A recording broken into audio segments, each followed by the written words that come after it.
मरकुस रचित सुसमाचार अध्याय 10। फिर वह वहां से उठकर यहूदिया के सिवानों में और यरदन के पास आया, और भीड़ उसके पास फिर इकट्ठी हो गई, और वह अपनी रीति के अनुसार उन्हें फिर उपदेश देने लगा। तब फरीसियों ने उसके पास आकर उसकी परीक्षा करने को उससे पूछा, क्या यह उचित है कि पुरुष अपनी पत्नी को त्यागे? उसने उनको उत्तर दिया कि मूसा ने तुम्हें क्या आज्ञा दी है? उन्होंने कहा, मूसा ने त्याग पत्र लिखने और त्यागने की आज्ञा दी है।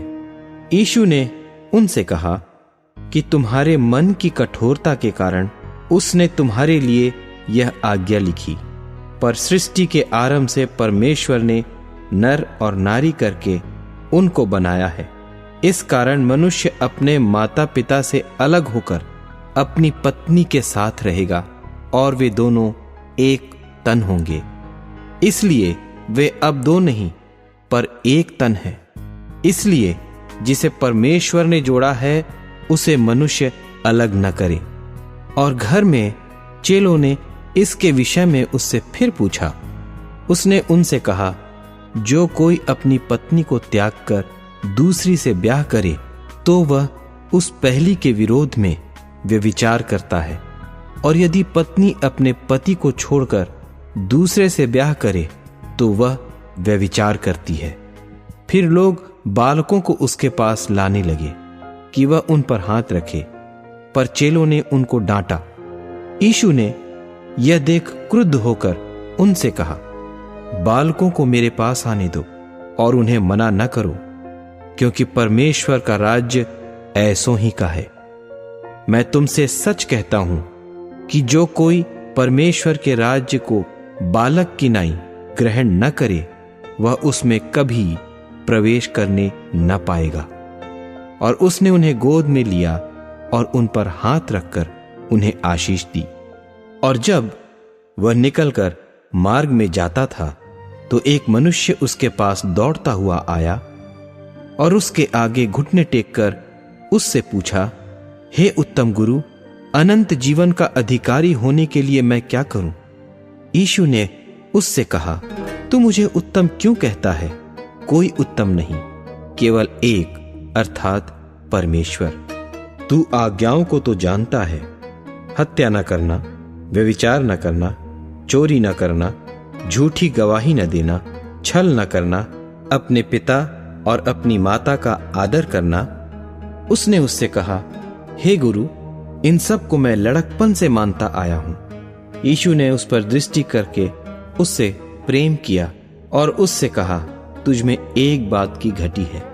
जा, जो कुछ तेरा है उसे बेचकर कंगालों को दे, और तुझे स्वर्ग में धन मिलेगा, और आकर मेरे पीछे हो ले। इस बात से उसके चेहरे पर उदासी छा गई और वह शोक करता हुआ चला गया, क्योंकि वह बहुत धनी था। यीशु ने चारों ओर देखकर अपने चेलों से कहा, धनवानों को परमेश्वर के राज्य में प्रवेश करना कैसा कठिन है। चेले उसकी बातों से अचंभित हुए। इस पर यीशु ने फिर उनको उत्तर दिया, हे बालकों, जो धन पर भरोसा रखते हैं उनके लिए परमेश्वर के राज्य में प्रवेश करना कैसा कठिन है। परमेश्वर के राज्य में धनवान के प्रवेश करने से ऊंट का सुई के नाके में से निकल जाना सहज है। वे बहुत ही चकित होकर आपस में कहने लगे, तो फिर किसका उद्धार हो सकता है? यीशु ने उनकी ओर देखकर कहा, मनुष्यों से तो यह नहीं हो सकता, परंतु परमेश्वर से हो सकता है, क्योंकि परमेश्वर से सब कुछ हो सकता है। पतरस उससे कहने लगा कि देख, हम तो सब कुछ छोड़कर तेरे पीछे हो लिए हैं। यीशु ने कहा, मैं तुमसे सच कहता हूं कि ऐसा कोई नहीं जिसने मेरे और सुसमाचार के लिए घर या भाइयों या बहनों या माता या पिता या लड़के बालों या खेतों को छोड़ दिया हो और अब इस समय 100 गुना न पाए, घरों और भाइयों और बहनों और माताओं और लड़के बालों और खेतों को, पर उपद्रव के साथ, और परलोक में अनंत जीवन। पर बहुतेरे जो पहले हैं पिछले होंगे, और जो पिछले हैं वे पहले होंगे।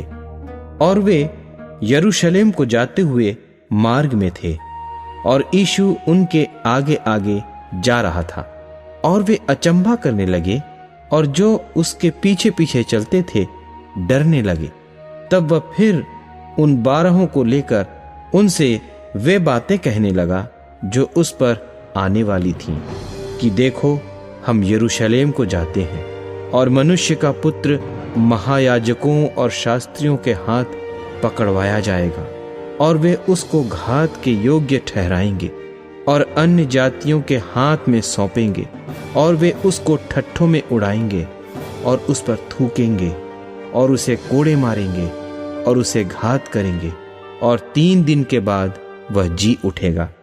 तब जब्दी के पुत्र याकूब और यूहन्ना ने उसके पास आकर कहा, हे गुरु, हम चाहते हैं कि जो कुछ हम तुझसे मांगे वही तू हमारे लिए करे। उसने उनसे कहा, तुम क्या चाहते हो कि मैं तुम्हारे लिए करूं? उन्होंने उससे कहा कि हमें यह दे कि तेरी महिमा में हम में से एक तेरे दाहिने और दूसरा तेरे बाएं बैठे। यीशु ने उनसे कहा, तुम नहीं जानते कि क्या मांगते हो। जो कटोरा मैं पीने पर हूं क्या पी सकते हो? और जो बपतिस्मा मैं लेने पर हूं क्या ले सकते हो? उन्होंने उससे कहा, हमसे हो सकता है।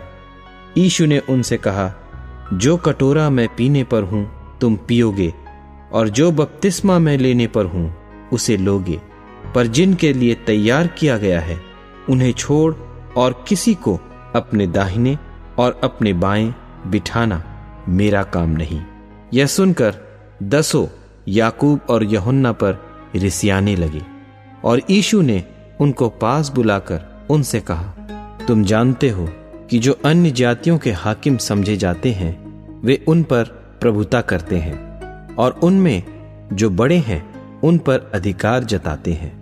पर तुम में ऐसा नहीं है, वरन जो कोई तुम में बड़ा होना चाहे वह तुम्हारा सेवक बने, और जो कोई तुम में प्रधान होना चाहे वह सबका दास बने। क्योंकि मनुष्य का पुत्र इसलिए नहीं आया कि उसकी सेवा टहल की जाए, पर इसलिए आया कि आप सेवा टहल करें और बहुतों की छुड़ौती के लिए अपना प्राण दे। और वे यरीहो में आए, और जब वह और उसके चेले और एक बड़ी भीड़ यरीहो से निकलती थी, तो तिमाई का पुत्र बरतिमाई, एक अंधा भिखारी, सड़क के किनारे बैठा था। वह यह सुनकर कि यीशु नासरी है, पुकार पुकार कर कहने लगा कि हे दाऊद के संतान यीशु, मुझ पर दया कर। बहुतों ने उसे डांटा कि चुप रहे, पर वह और भी पुकारने लगा कि हे दाऊद की संतान, मुझ पर दया कर। तब यीशु ने ठहर कर कहा, उसे बुलाओ। और लोगों ने उस अंधे को बुलाकर उससे कहा, ढाढ़स बांध, उठ, वह तुझे बुलाता है। वह अपना कपड़ा फेंक कर शीघ्र उठा और यीशु के पास आया। इस पर यीशु ने उससे कहा, तू क्या चाहता है कि मैं तेरे लिए करूं? अंधे ने उससे कहा, हे रब्बी, यह कि मैं देखने लगूं। यीशु ने उससे कहा, चला जा, तेरे विश्वास ने तुझे चंगा कर दिया है। और वह तुरंत देखने लगा और मार्ग में उसके पीछे हो लिया।